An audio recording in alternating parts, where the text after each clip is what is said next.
உத்திரகோச மங்கையில இருக்க சகஸ்ர லிங்கத்துக்குள்ள 999 முனிவர்கள் ஐக்கியமாயிருக்காங்க சொன்னா உங்களால் நம்ப முடியுதா?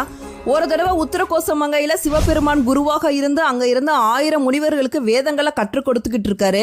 சிவபெருமானை பார்க்க வேண்டும் அப்படிங்கறதுக்காக மண்டோதரி சிவ வழிபாட்டை ரொம்ப கடுமையா பண்ணிட்டு இருக்காங்க.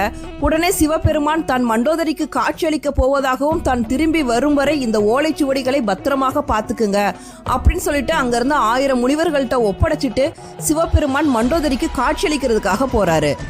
மண்டோதரி முன்னாடி சிறு குழந்தையாக தோன்றார் சிவபெருமான். அப்ப அங்க வந்த ராவணன் சிவபெருமான தன் கைகளால் எடுக்கிறாரு. ராவணனோட கைவிரல் சிவபெருமான் மேல பட்ட உடனே உத்தரகோச மங்கையில இருக்க குளத்துல தீ பிளம்பு ஏற்படுது.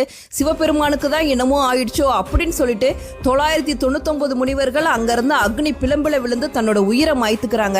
ஆனா ஒரே ஒரு முனிவர் மட்டும் சிவபெருமானோட கட்டளைக்கு அடிபணிந்து அந்த வேத சுவடிகளை